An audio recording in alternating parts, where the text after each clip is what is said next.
3.5 worksheet. Again, what we're going to do today, if it helps you to visualize it by using your colored chips, please go ahead and do so.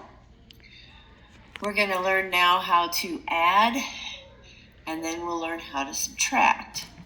Now, some of these are pretty easy, just like when you learn to add in base 10. I'm going to write the number out here.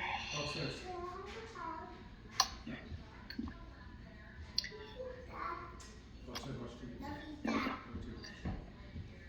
So try to write fairly large so I can annotate with different things.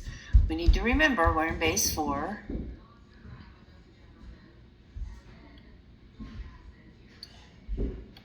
Because that tells us that we have no digits other than 0, 1, 2, and 3. So if we get any digits that we're used to seeing that are higher than that, then we have to trade up. So in this case, 1 plus 2 is still 3. 3 plus 0 is 3.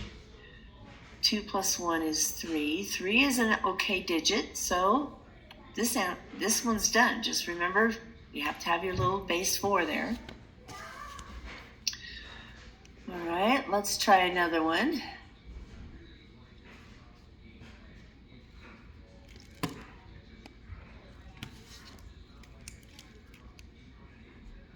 Okay. This time, 3 plus 3 in what we're used to seeing is 6. I'm going to go ahead and add these and use these digits that really don't exist because we're in base 4. So we have to trade up. So how many groups of 4 are there in 6? There's only one group of 4. So I'm going to subtract 4, trade those for the red chips because these were the white ones.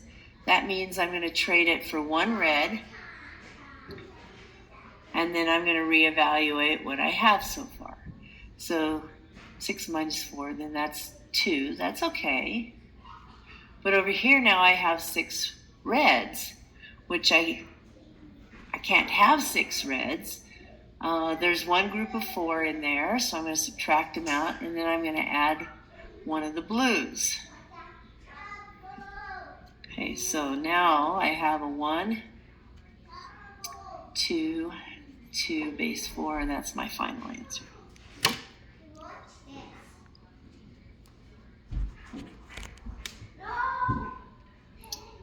All right, let's try subtraction. Rewrite it out here so I have plenty of room. Again, these are base 4. I am subtracting, so I'm taking away. And so this top number has to be bigger than the lower number. Otherwise, we can't subtract because we don't have enough.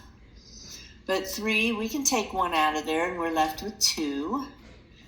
3, we can take 2 out of there. We're left with 1. 3 minus 1, 2. So this one was fairly straightforward as well, right? How about this one over here?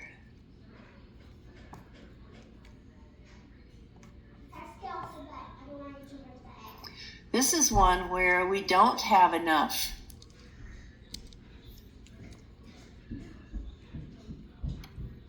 So we don't have enough here to take 2 away. So this is where we have to do what's called borrowing. Now this is where you have to be really careful because each time we take away one of our reds, we take away 1, we're left with 2. 1 red is equal to 4 whites. So what I'm actually doing over here is I'm adding 4 to this. So let's rewrite this problem now, where I have 2, 4 plus 1 is 5, so 25, which we really don't have 2, 5 in base 4.